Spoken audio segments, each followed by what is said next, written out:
that I saw. Well, actually, I saw two people first. I saw both Michael and Catherine.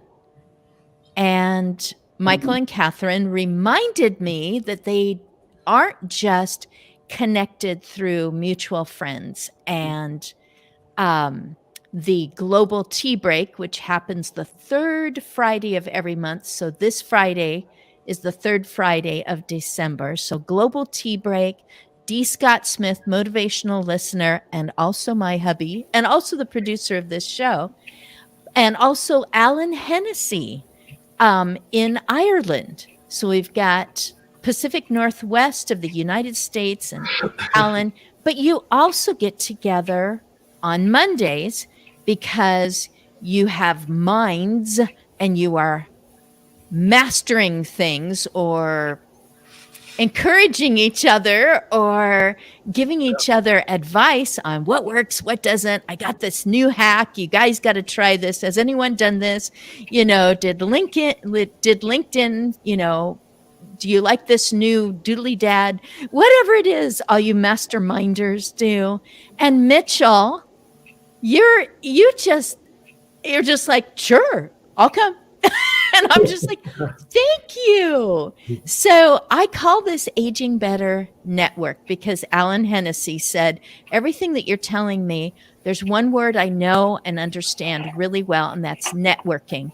So that's what's happening right here. And I said, I can't think of anyone who wants to age worse or age in a mediocre way. But it's unusual to find a group of people who are going, hey, let's talk about aging today. Let's talk about factors and characteristics and things that we wish were better and things we don't know about. And that's why that's why I went, honey, I know what I want to do. I want to get a group of people together and talk about aging. And some of them have expertise, or they've written a book, or they've had a path to this point that is very clever, very caring, has also been really, really difficult. And some people are just like, hey, every morning that I wake up is a bonus. And let me tell you what I'm doing with all my bonus points, because I never thought even about being, living beyond 65. So I'll be turning 64 shortly after the new year. Boom. And Michael and Catherine, have you collaborated in any other way? Because aging is living, and you guys are living forward. I always say, like living into your longevity. Have you two specifically collaborated because you meet together on Mondays? And then I'm thinking that possibly everyone else on this screen is new to each other. So go ahead, Michael and Catherine. I'll give you a few minutes and then I'll give you the. We're both brothers and sisters in Christ. So we encourage each other. We prayed for each other, and most importantly, we're there for each other. We're always a phone call away, whether it's business or it's life. But more importantly, it's just having a cheerleader that can help you. You just know you've got somebody there if you need it to help encourage you to get to the next day, whatever the man has in store for us. We just continue to encourage each other till we get called home. Wow. But before I share, I just want to say I thought I was coming for a Christmas party. I didn't know that I was coming because you thought I was growing old. But Catherine, are you planning on not growing old? Oh, I never intend to grow old. I love the story. There's Bible, because at 90 she was so hot that the Egyptian prince wanted her. So that's my goal in life, is to be so hot at 90 that the prince tries to steal me from my husband. That's my goal. I wonder if any of the, I'll say the most prolific magazine covers. I know that there's just been, people who like to talk about famous people have noticed that older people are being put on the front of a cover as, hey, look at me, not just, wow, I've made it to a year, a birthday, but it's like, hey, look at me. And I'm thinking outward appearance, our preconceptions of a lot of words, a lot of reality. And Greg, I get excited about what Greg does because of my decade, not the full 10 years, but a big chunk of it. My best friends were like, at one point I was serving as a hired caregiver in private homes, which is different than being in the other homes, the homes that you're sent to or you place yourself in. But at one point, I had 3 different people that I either stayed overnight sleeping on a cot, or I showed up to just do all those sundry little items that they didn't need to bother themselves with anymore. They were all 96. And our conversation went around to we had a beginning and now we're going to have an end. And I don't know. I felt wiser after being around those people. I also felt more comfortable with a topic that a lot of people squirm under. So Greg has this great background that he found that was created that brings a lightness, or it causes people to look at this do not ignore your mortality.com and sees in the background they has like this little cartoon thing, and you think these little characters are going to go through the cemetery. So Greg, just tell us a little more about you, because it's possible that Mitchell has not met you as well. Well, thank you for inviting me, Christine. It's awesome to be a part of your podcast here today. And this is the first time that I've been on this, and it's nice to be able to meet all of you here virtually. But Christine, can you give me an idea of how long you want me to talk for? Because I could go on for a long time. I'm just trying to get an idea of how much detail to go into, because I don't want to consume a whole bunch of time unnecessarily. I used to think that if somebody works with families who have just experienced a loss, that they didn't choose that job without an influence in their background or their youth, or perhaps they married into it. Because my dad has passed away, but he has still alive today a cousin who came into working at a mortuary in funeral arrangements because of, I would say, admiration. Like, small town, this is, you have, one, maybe 2 gas stations, one, maybe 2 of everything else. And you probably only have one place to go to. And even larger towns, there's one place to go to. So I'm wondering, how did you enter this field? Okay. Well, my family was not. You can talk for 5 minutes. Okay. 5 minutes? Okay, that's good. Okay. That helps me out. Thank you. The Coles Notes version about how I got into this basically is the fact I went through high school. I didn't know what I wanted to do for a living. I just turned 59 yesterday, but this goes back a long time ago, being in high school, obviously. But I had an interest in being a helicopter pilot, and I didn't have enough physics. My guidance counselor, after completing a quiz, suggested I should consider becoming a funeral director. So I knew the funeral director in the little town that I grew up in, relating to what you just said, Christine. A friend of mine, a high school buddy, was working there, vacuuming and cleaning up and doing that sort of thing. And they had a little ambulance department out behind that the funeral home ran. So anyway, Oh. I got into the industry at that point. I ended up completing my formal education in Toronto, Ontario, here where I live. And I ended up doing my internship for one of the largest family-owned funeral homes in all of Canada. So that basically just kind of that's how I got into the industry. But I've worked at quite a number of different things that evolved to the point of having quite a strong interest in estate planning. And I've tried a number of things that didn't work.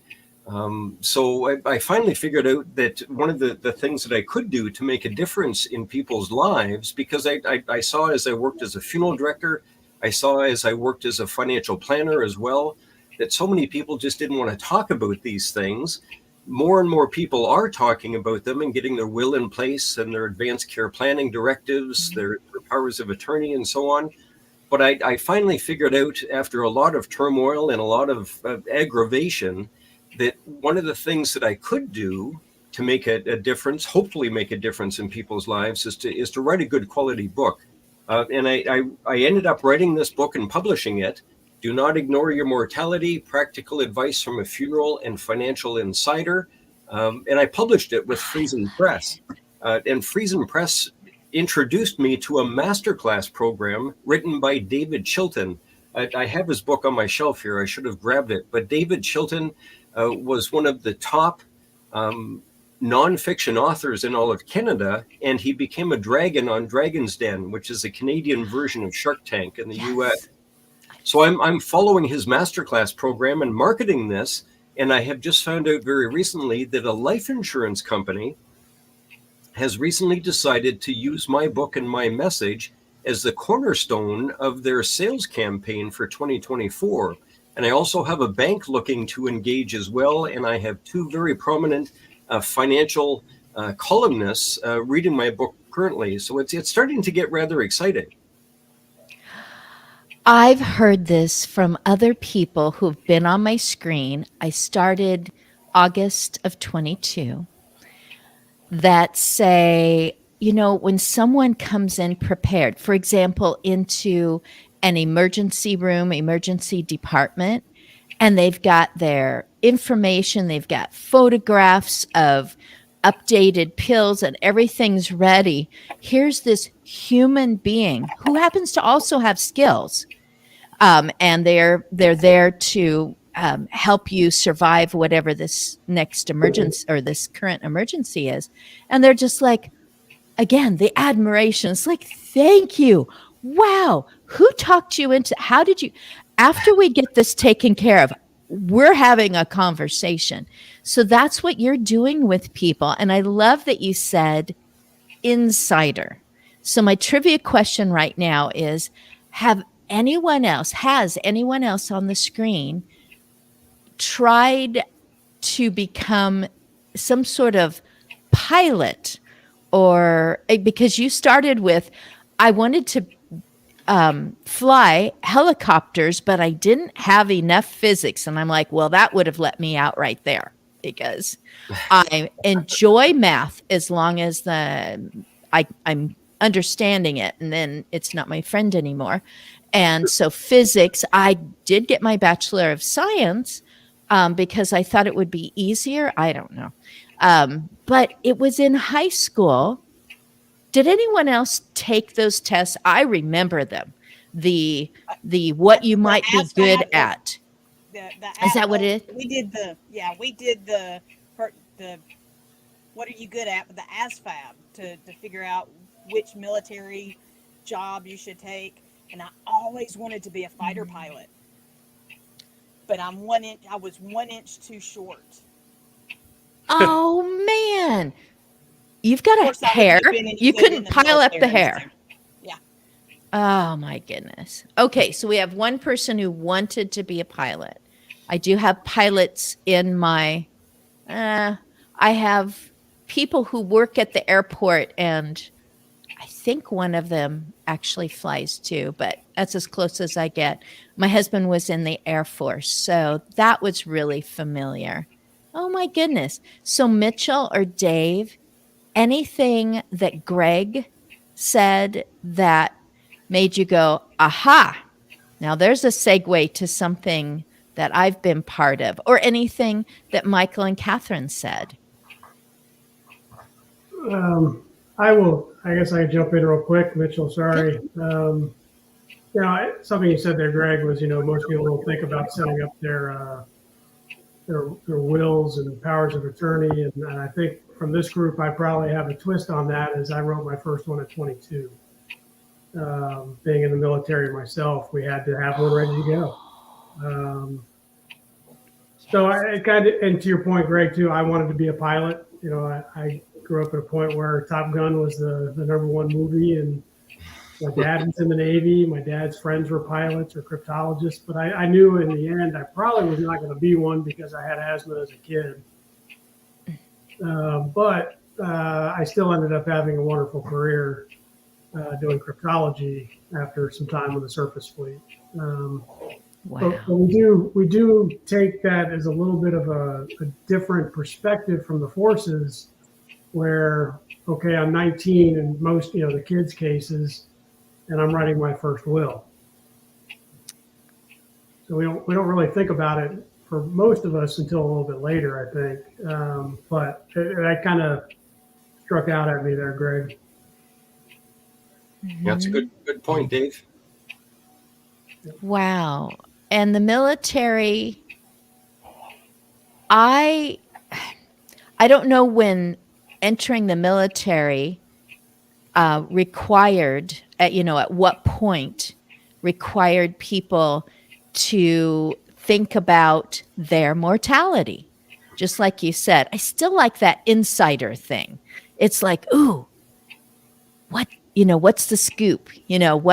What's the secret? What's the, give me the formula so that I can do well financially and get my funeral all taken care of, so I can go,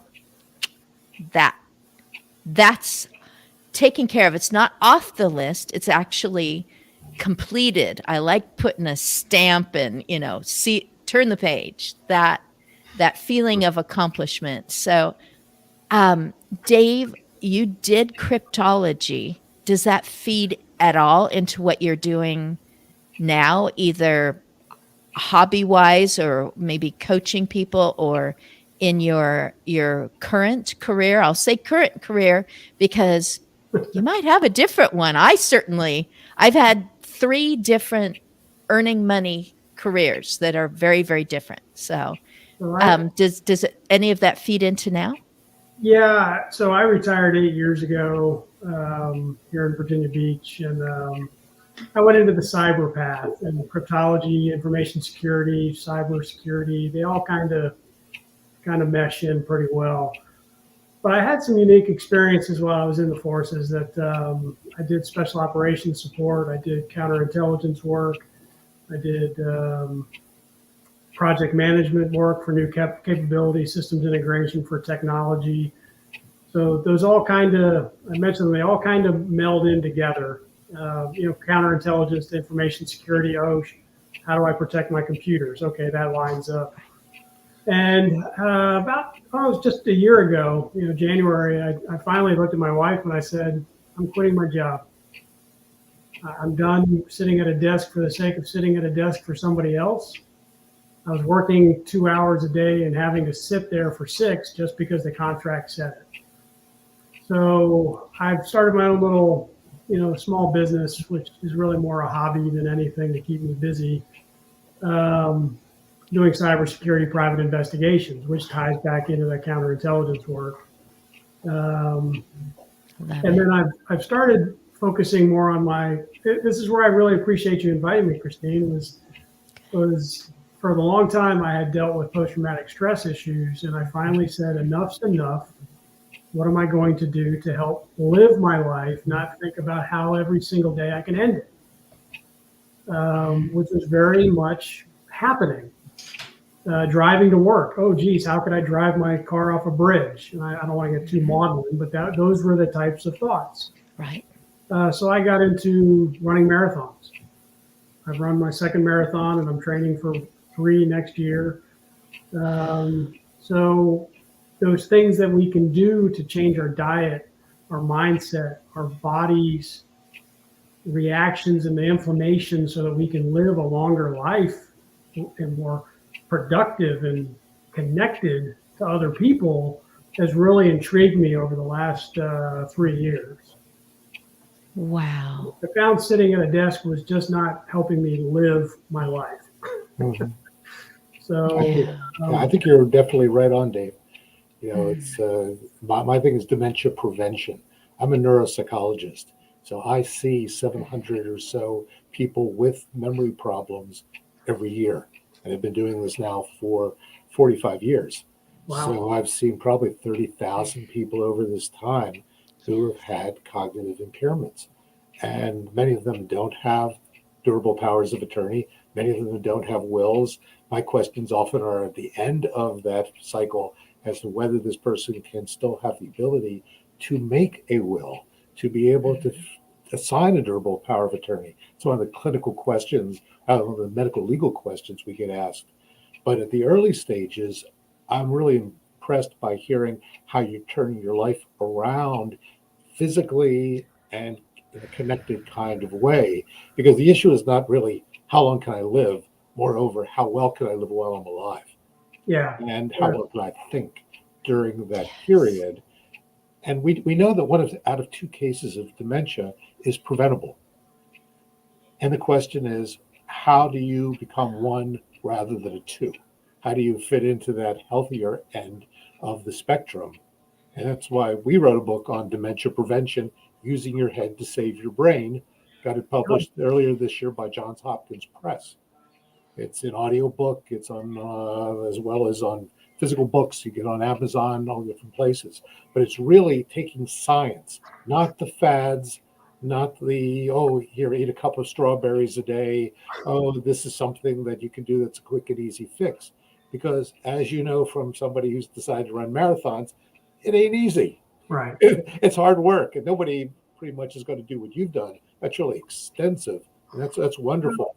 I Well, get people to walk 10 minutes 3 times a day, and I feel like I've accomplished a lot. yeah. So Mitchell, I'm intrigued because it's funny you mentioned dementia, Alzheimer's, because I was just having a call earlier today, about 3 hours ago, with a guy, and I said, "Hey, my dad and we're parallel paths with everything we do in our lives. Both went to Georgia Tech, both surface Navy, cryptology, information security, married women. Our second wives are both from Hawaii, the whole line." And his father and not his grandfather, but his father and I'm convinced my dad is going to have dementia very soon, because we're starting to see those little, memory lapses. And what I noticed with my dad was in his mid 40s, probably about 43, 44 years old, he stopped working out. This is a guy who ran a marathon, just one, but I say just one, but it's a lot.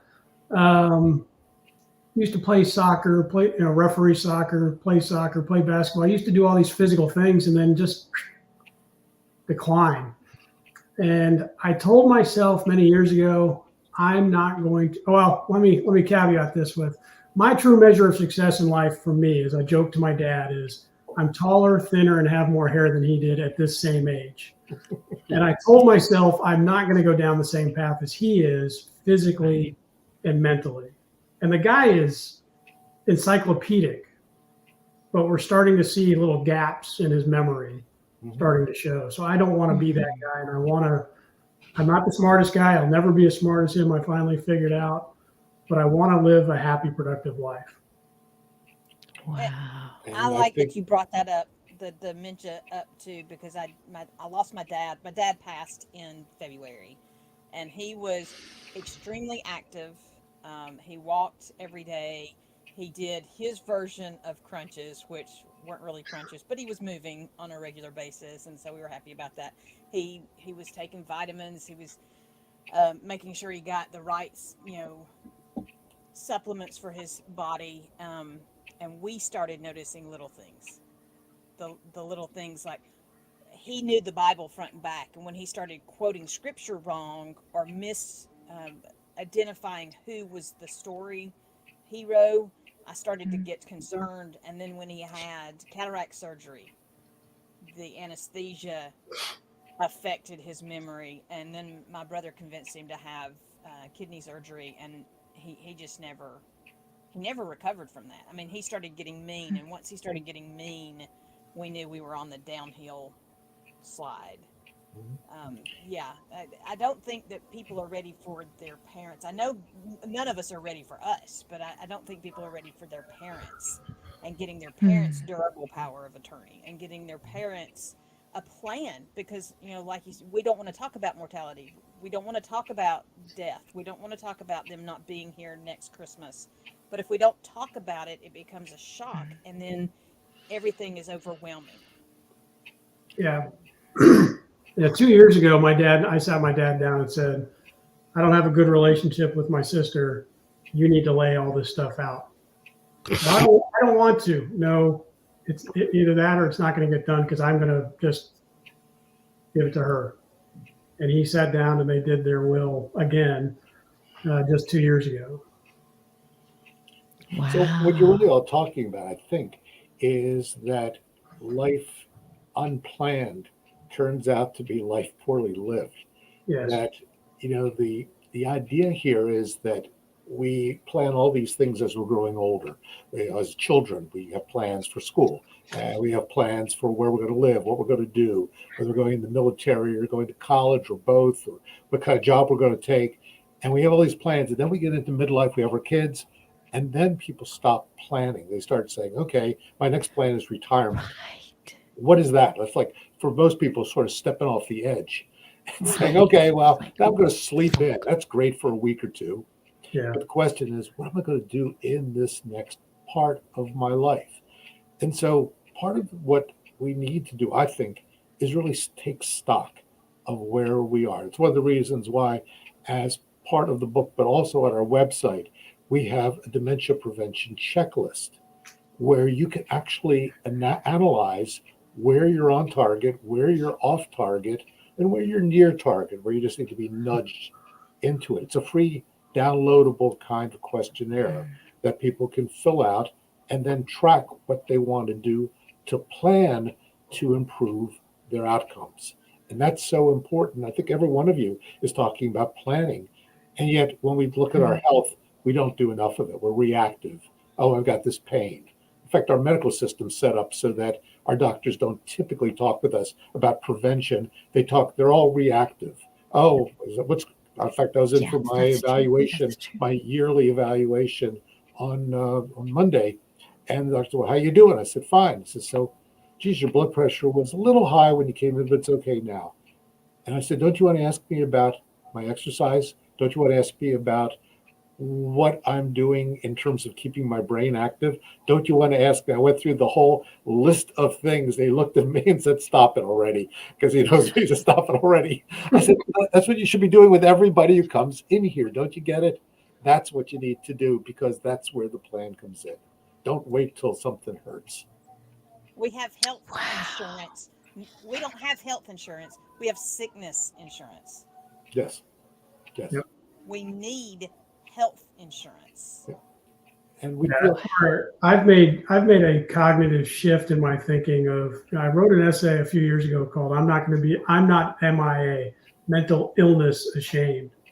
And I had to really think about that over the last couple of years and go, it's not illness, it's fitness. Mm-hmm. How fit do I want to be? Physically fit. Well, mentally fit as well, whether it's worrying about dementia and doing those cognitive, like every day I do 2 crossword puzzles, something to start my day and keep me acutely aware of what's going on. Fitness, I don't want to be ill. I want to make sure I'm doing everything on the positive side, not the prevent and not reacting to the negative. Mm-hmm. It's sort of the difference between worry and planning. Worry is an inefficient system because it takes up a lot of time. It doesn't make you happier. And if you're planning and doing, you don't have to worry because it's going to take care of most of those things that you really have control over. I mean, obviously, a bus could drop on you from an overhang. Yeah. Okay, I'm not going to worry about that, and I'm not going to plan for it very much. Those are things that you can't control. Out of your control. Right. But the things Yeah. you can control, those are the things that you plan for and you act on if you're going to be effective. And so many people, they are in that I'm just a worried person. That's what happens when I go to bed. I can't fall asleep because I worry, and I'm not able to deal effectively with other people because I'm worried all the time. What are they going to think of me? So it's amazing the kind of stuff you talk about that's consuming, as opposed to let me plan something. That's a great point, Mitchell, and that's something that I stress in my book is the fact that we all, as we grow into adults, we all want control over our life.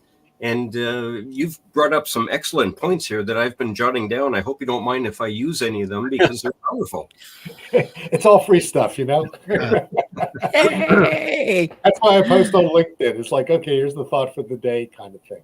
Because Right. the more important, hopefully, after you do a certain kind of job for 45 years, you're not just doing the same job every day over and over again, but you're actually developing some things that you want other people to get just because you're giving them away. And that's where I really feel you need to be as you age is, okay, here's some stuff. I don't want you to have to start out where I did. I want you to be ahead of me because you're starting from where I left off. So yeah, feel free to steal. All right. Well, It's a gift. You can't steal a gift. No, those words that are very motivating, and the when you had mentioned about worrying being inefficient, and I thought of planning as being the opposite, actually being inspiring. Thank you. Yeah, Very good. People talk about. There's a couple I talked to years ago. They were when I was doing therapy with them, and they had never taken a vacation. They'd been married about 20 years. I said, why have you never taken a vacation? Well, what if the car breaks down? What if we run out of money? What if this happens? What if that happens? They had a whole litany of what ifs. And the thrust of therapy, which served as a model for so much of what else they did in life, was then based on, okay, let's control the things you can control. Have you taken your car in to be checked out to make sure it's in good shape before you take the trip? Do that. Plan that. This was before the age of going into the ATM to get cash. So they got traveler's checks. Remember those things? Traveler's checks, yeah. So these days you don't have to do that. You just have to have your card with you. And we worked through each of those possibilities, and they went on their first vacation ever. They had a couple bumps along the way, but they came back, and it was like an entirely different approach to life just because they had accomplished this. So, planning becomes the same thing is true with our brain health. If we can have things that we're doing that make sense scientifically, that we know will work, and keep doing them, well, we may get demented because there's things that you can't control, but we've done everything we can to avoid cognitive decline. Yeah. So My also husband from a used to- child of a demented person, let me tell you, my mom had dementia. I don't want to go down that path either. So I get it, Catherine. My husband used to complain because we didn't go on vacation. I told him that every day with me was a vacation.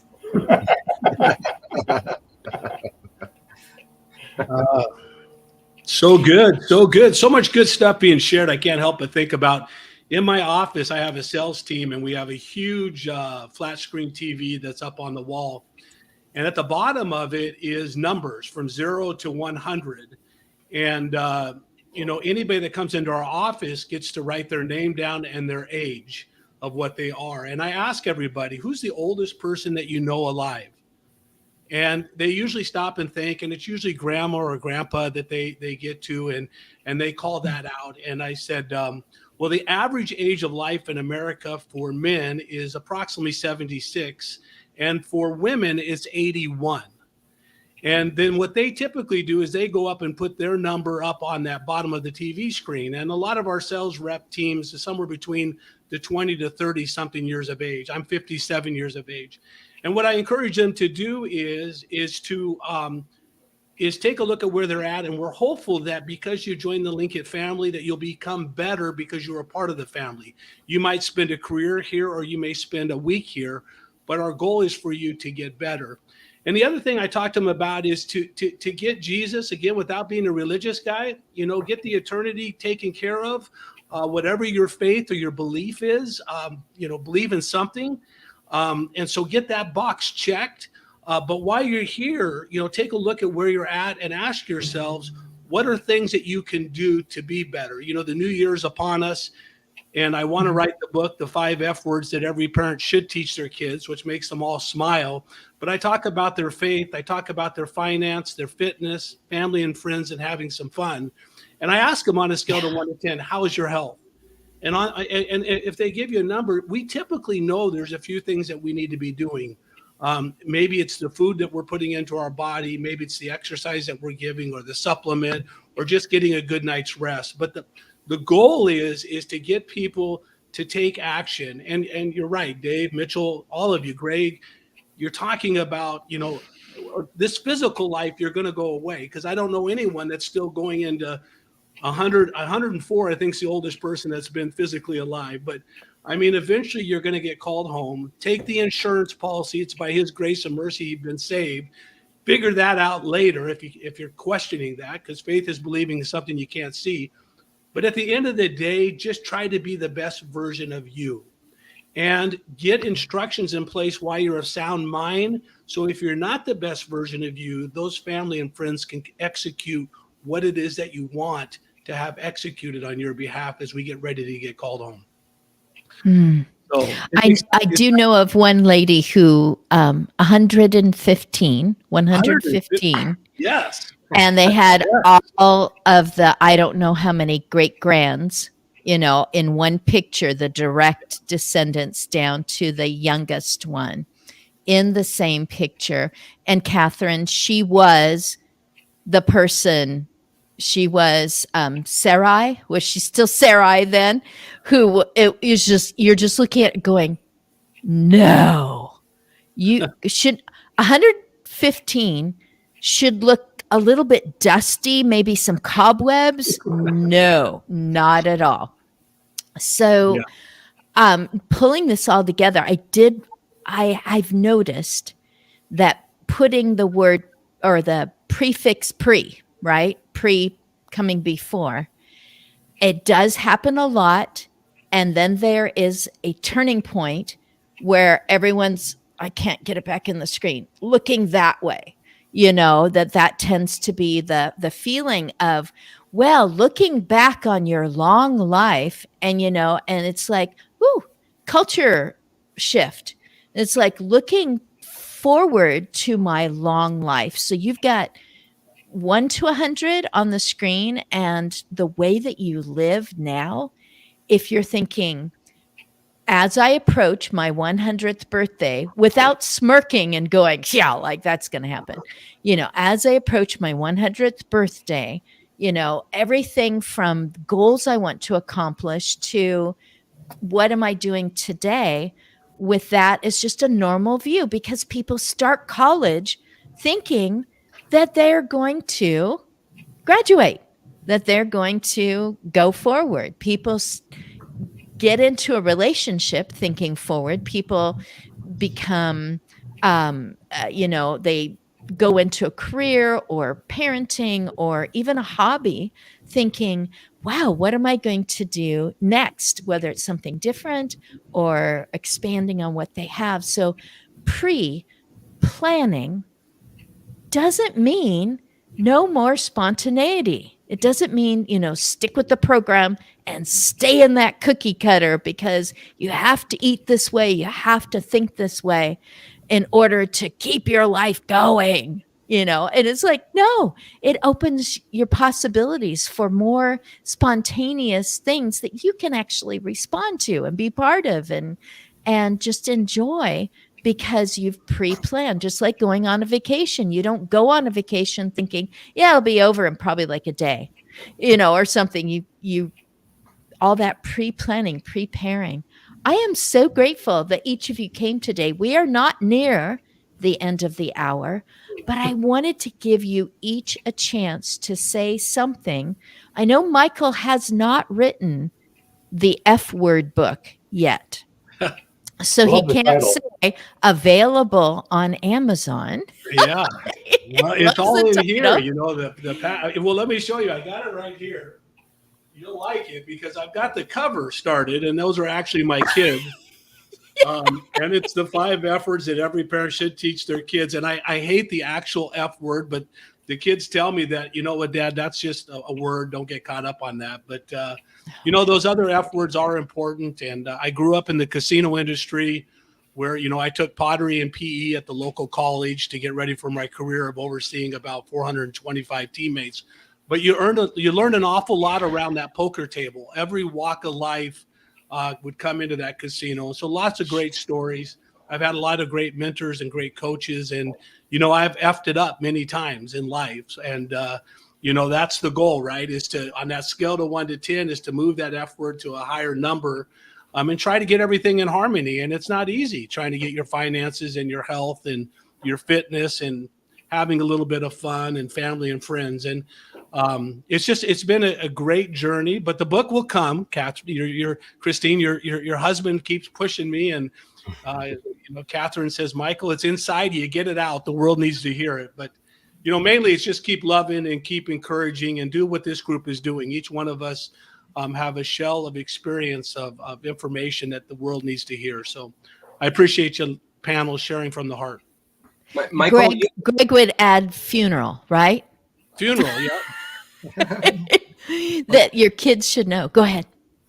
Michael, you mentioned something a minute ago about us becoming the best version of ourselves. After I had published this book, I came up with this movement that I want to promote, and I've got it written on the board here beside me, but I'm calling it the Mortality Mindset Movement, which I'm referring to it as a growing mindset where followers uphold their living legacy by becoming the best version of themselves and ultimately leave their last legacy as the best one possible. And I thought I had and I'm not going to take much time here, but I just want to mention this because I think this is very appropriate to mention. I've worked for years as an undertaker. I've worked for years as a financial planner. I've had so many people have good intentions of planning these sorts of things and never get around to it. So I spend my whole career selling life insurance, selling underground furniture in the funeral business, and promoting for years and years and years about the importance of planning ahead. And then 2 months after I published this book with Friesen Press, I'm diagnosed with a brain tumor. I had a ringing in my left ear. I go to the doctor. He says, Greg, you've got bigger problems than a sore neck. You need to see an ear, nose, and throat specialist. So I initially thought I was doomed. My wife and I sat around for a couple of days before I saw an ear, nose, and throat specialist who assured me that this acoustic neuroma was non-cancerous, which it is non-cancerous. Most of it has since been removed. But I've got my first tattoo, a 6-inch scar on the side of my head. And this is all on my website. But isn't it ironic that I do think there's a bigger power at work in my life that is pushing me to share this message amongst all kinds of people who need to hear it, that people need to get off their duff and get planning for these things. Yeah, Greg, you know, you're making me have goosebumps. I've got an acoustic neuroma tumor as well, which is inside of my head, which is a pretty good sized tumor. I got in the best shape of my life. I lost 80 pounds in 7 months, getting ready to teach a class. I went in for a physical, same type of thing, had a hearing thing for years. What was amazing is that tumor quit growing. There was a CAT scan that was done 14 years ago, which caused me to get my will done. Same thing that you're saying. Yeah. And, you know, he said the miracle is that it stopped growing for some reason. So we're just going to leave it alone. Right. So I haven't went in and done the surgery, but I got prepared for that surgery. And as you know, everything that went through your mind of what could go wrong, and look at you today, God wasn't done with you yet. But it's amazing for you to share the story because, again, you know, as I put together that will and sat down with my 4 kids, I was single at the time. And what happened is I met my girlfriend, and all of a sudden that will needed to be updated, right? Things start to change, and we haven't got there yet. It's difficult. to start thinking about who's going to make those decisions. And a girl that comes into your life that's been with you for a couple of years, or your kids that have been with you 30 something, it's not that simple. It gets difficult. But you know what? You keep loving through it. And we're definitely, Greg, we'll have to connect, because it's a fascinating story to know that somebody on the panel has been through what you've been through. And I sit here blessed every day saying, God, thank you for not making me go through that. But it's always a possibility, right? If something was to start to change. So fascinating. Thank you. Yeah. Catherine, I did invite you to a party. And she loved underground furniture. That was hilarious. That was awesome.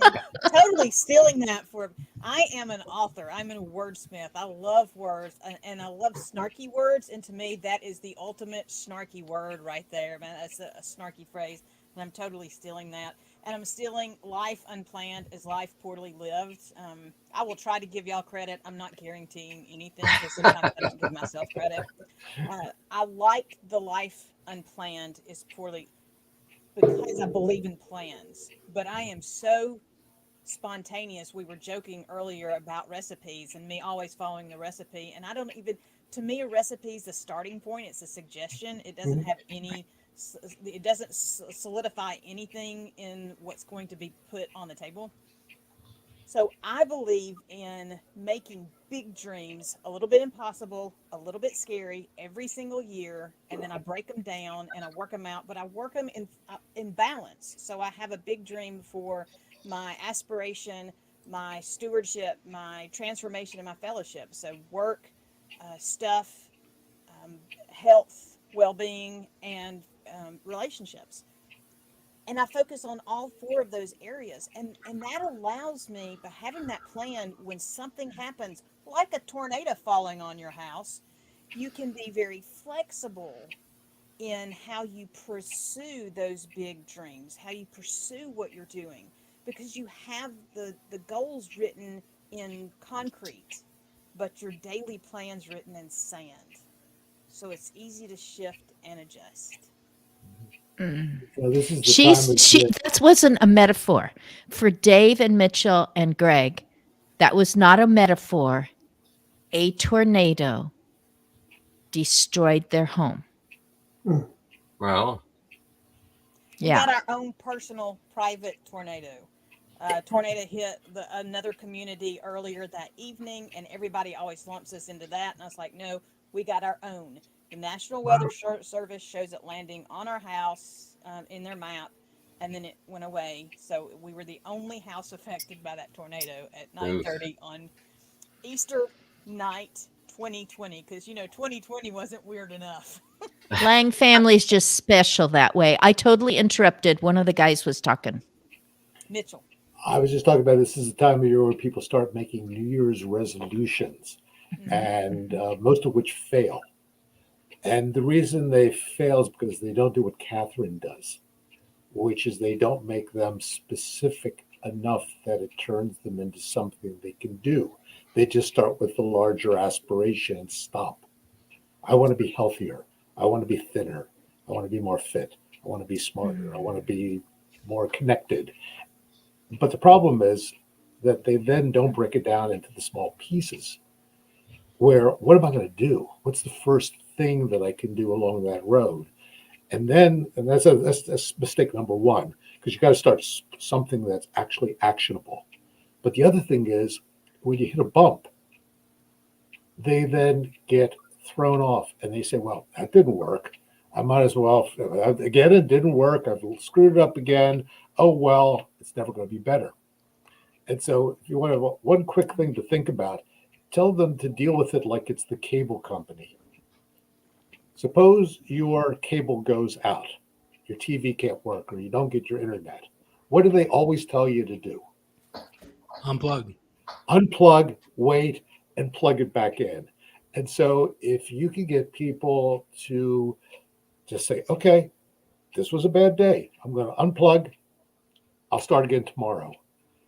Interesting things happen because they actually then can go ahead and continue. I've used that for myself in so many ways where you get blocked writing something. There's a report, there's a book, there's something else that's going on that I want to accomplish.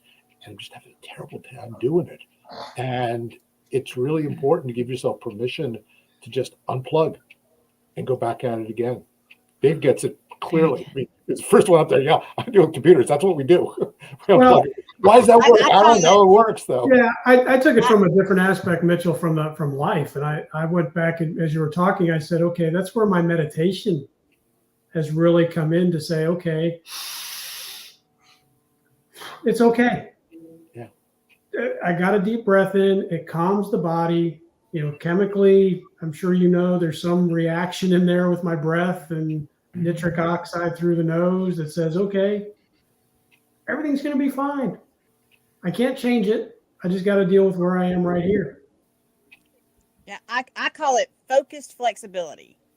And Nice. I approach life the same way I do cooking. If I go in, I've got a recipe and half of the stuff is not in my cabinet. Instead of going to the grocery store, I look at it and say, what can I substitute for? Well, when I set big dream goals, when I get up in the morning, if something happens, the cable goes out and I can't do my online stuff, or my son tells me that, I forgot to tell you, I have to take the car and go here. How can I adjust? What do I have in my cabinet that I can utilize to take that next step? And I didn't realize everybody didn't do this. So I took all of these systems that I had put together because I was a homeschool mom for 20 years and I was a full-time writer while I was homeschooling. And I was taking care of my aging parents, and I was building a 2-acre flower garden, and I was doing all this stuff. And I do not have a whole lot of common sense. Let's just go ahead and put that out there. The more I do, the more I find to do, and it drives my husband crazy. So don't tell him I just said that. So when I am flexible in my focus, then I'm allowed to reset. I'm allowed to shift directions. If you go on vacation, you used this earlier. If you go on vacation and you get to the interstate and you hit a detour, you follow the detour. You don't turn around and go home. But in our goals, like you were saying, Mitchell, in our goals, we often just go, sorry, it didn't work, so I have to go home. We hit a detour, we have to go home. The focus flexibility, I made a planner so that other moms can be focused and flexible in their focus for their journey, because we need to be focused on our big dream goals and flexible in how we get there. Yeah, I put out a post about a week ago. Yeah, it was a week ago. I said, we all need to go back and look at our GPA. Not our high school GPA, not our college GPA, but our goals, our plans, and adaptability. What do we want, to your point, Mitchell, on New Year's resolutions, for example? Okay, well, how are you going to get there? And when you hit a detour, how are you going to adapt?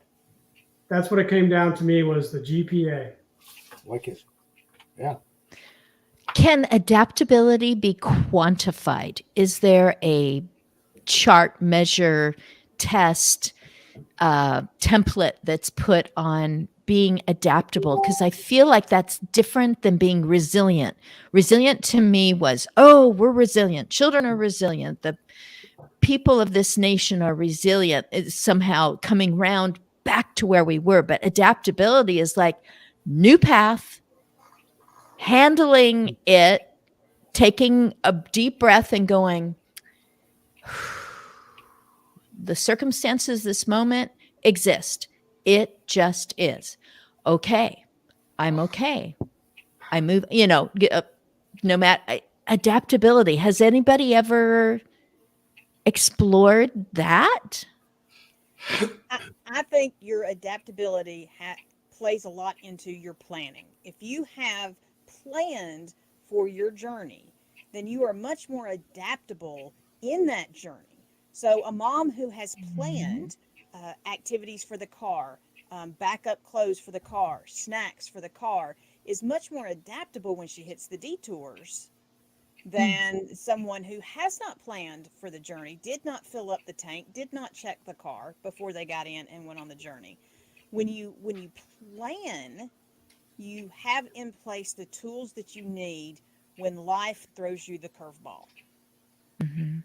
And the curveballs that we know are going to happen. So, Greg, because it was brought up by Mitchell, my very specific New Year's resolution is to go back to Farnstrom Mortuary and not just talk about planning, but complete my planning and let the people who will be most impacted when I'm not here to steer, that they know, oh, this portion is taken care of. So there we go. And I might be even able to get it done. We've got 12 days till Christmas and then another 5 days. So I could even go back there and get that finished even before New Year's so that I can go, yes, I love that feeling of accomplishment. Not, oh, let's not talk about that. It's such a time of year. It's like, woo, Yeah, cooked the ham, plan that's a my great funeral. idea.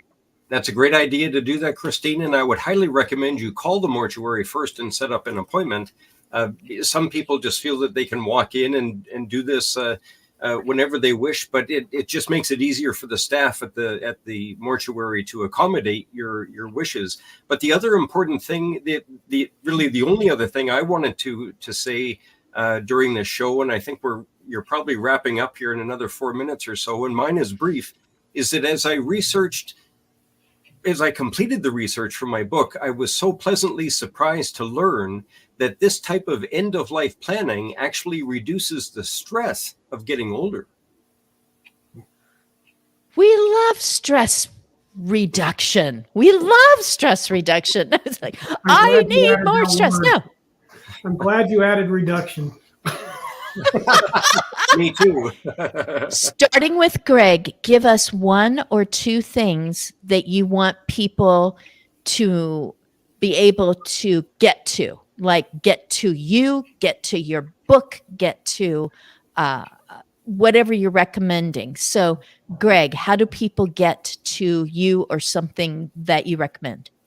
Well, I think the most, there's a lot of books out there. There's all kinds of people now publishing many, many books, but I have followed this death awareness movement for over 30 years, and I've never found a book like this. I strategically wrote it as an easy to read, entertaining, compelling book. It only takes the average person an hour or a little more to read it. And it doesn't get into the nitty gritty of any planning details. It's primarily meant as a conversation starter to get people thinking about what they want to have happen, to talk to their family, to pull out their will and read it. And if they don't have a will, to get one. It talks about how you can do your own will online these days and the risks in doing that for some people.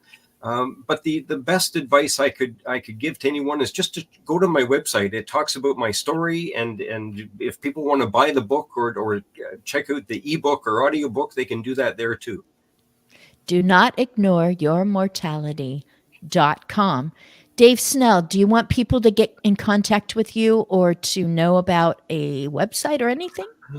Absolutely. A couple of things. I mean, I'm still trying to figure out, like I said, what it is I'm doing, and I've done some public speaking lately. My small business, snelladvisory.com, is a great way to get a hold of me. It has my public speaking page on there as well. But the best way to get me is honestly through LinkedIn. It's always up on my screen or on my phone somewhere. I don't like notifications, but it's always there. And I will just add, finally, during this, I kind of ignored the conversation for just a minute, Mitchell, to get your book on Audible. So Thank you. I will be listening to that. And as you were talking, my thinking is, where can people go? Go outside. Go just walk and move for that longevity, for that lack of, for the counters to those things that will shorten our lives. Absolutely. Mitchell, what do you want people to remember or to be able to contact you? Well, first, let me say I've really enjoyed this conversation, and you're all delightful conversationalists, And it's been a real pleasure. So that's number one. Easy to get in touch with us. The web is braindoc.com, www.braindoc, braindoc.com. And it's got stuff about me, about my co-author, lovely wife, Emily Kleonsky, physician, psychiatrist, light of my life, childhood sweetheart. It's a long, long story of our relationship, blown apart for years, back together in midlife. But you won't find that there. It's a separate conversation. But we got lots of stuff on there, including some podcasts, including some interviews, and these braindoc.com. That's where I'd go. Wow. Michael Holt, it's on the screen. Thank you for getting over COVID and Yes. coming here today. Thank you. Yeah, God wasn't done yet with me. He said, Michael, we're just going to just keep you getting healthy and going out and shining the light. Christine, thanks for having us today. It was fun just to kind of just drop the guard and have open conversation. You're a magical person out making things happen. So I want to say thank you. And a couple of things to take with today's conversation is don't overthink it. Get the Jesus thing taken care of. Romans 10:9-10, if you don't know where to go. And again, I'm not a pastor. I'm selfish. I want us all together in heaven. That's my belief. Don't rain on my parade if you don't believe that. But get that check in place. So take care of that, because that's the eternity that we're looking for. And while we're here, I would just encourage you to take a look at your 5 F words. On a scale of 1 to 10, ask yourself how you're doing with the faith and finance and fitness, family and friends, and having some fun. And the thing is that we know what to do. I just encourage you to go do it. When I lost 80 pounds in 7 months, I just drew a line in the sand and said, enough's enough. And I just started to make some basic changes. And if I had success in a given week, I just repeated. And if I didn't, I just made a few adjustments. And, I got to look back, 1 or 2 little pounds a week turned into quite a bit of accomplishment over a period of time. So encourage you, you're good enough, and just keep loving one another. And if I can ever help, you can reach me at Linkit Media Group. I'm on all over the place, LinkedIn and anywhere you need to find us. Michael Holt. So thanks for having me. Yeah, he has a very innovative way of helping businesses to advertise themselves, to advertise other local businesses, and to not have to pay for anything. So it's like, it's free. What is it? Give it to me. Yeah. I was so encouraged that my very skinny book has already been recommended in a message or an actual note that I received in the mail from an expert, a total expert, for decades and decades. She said, I've already recommended your book to 2 of my clients, because she also works with people who have gotten it's dementia, get your stuff in order.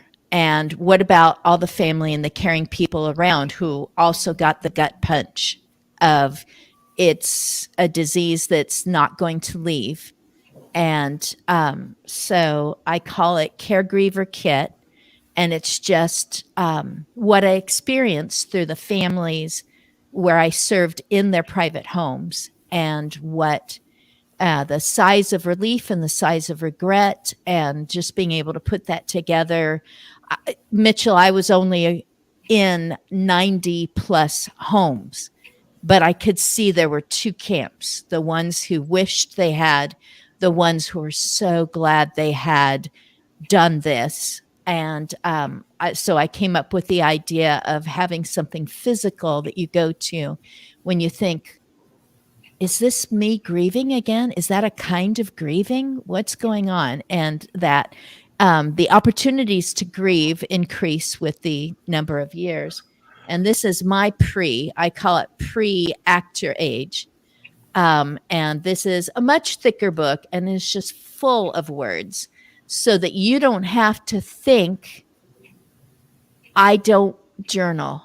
I don't or I don't know what I should be journaling about, and it's just 52 different common, typical, general aspects of aging, and starting conversations, starting to document, starting to go, okay, I'll deal with one aspect of aging today. And it might be not being disregarded because my outward appearance seems to be a lot older than these other people. Don't disregard me. And what the positive steps you want to take in each of these aspects of aging. So all of that can be found at agingbetternetwork.com. It'll take you right to both of those books. I have loved this. This is amazing. Can Skip Catherine. Can I tell you where to find me? Did I skip you? I started with Greg. I didn't have to worry because the snarky rainbow, and that is one of her taglines. Yes, please tell me about you. Who are you? What do you want? Ironically, you can find me at snarkyrainbows.com, but you can also find me at catherinelang.com. I wanted to thank y'all for letting me be a part of this group. I know that y'all are all so much older than me, and I'm going to stay young forever. And I'm just kidding. I'm 50. I'm 53. I'll be 54 next year. I'm very proud of that. Whoop, whoop, whoop. I have 3 boys, and I stayed young partly because of that. But I encourage you to find people that encourage you. Because if you're not enjoying the journey, it's time to change rides. It is the joy of the journey that allows us to stay young, to live less stressed, and to live the better lives that we all want to live. So again, catherinelang.com. You can find me as Catherine Lang all over the internet and on LinkedIn, and I hope to connect with y'all. And I do have books as well. I have about 9 in publication right now. And we can find that on your website? On my website, and I would love for you to pick one up. They make great Christmas presents. Woo! Oh my goodness. You have found commonalities today, Michael and Greg. I didn't do that one on purpose at all, but I did invite people into the room, kind of didn't explain it all to Catherine. But thank you for being so vulnerable, so open, being so good at what you are, Thank you for being so good at what you are. Thank you, everyone. I'll just wave goodbye. We're overtime again. Thank you. Thank you. You guys were wonderful. You are wonderful.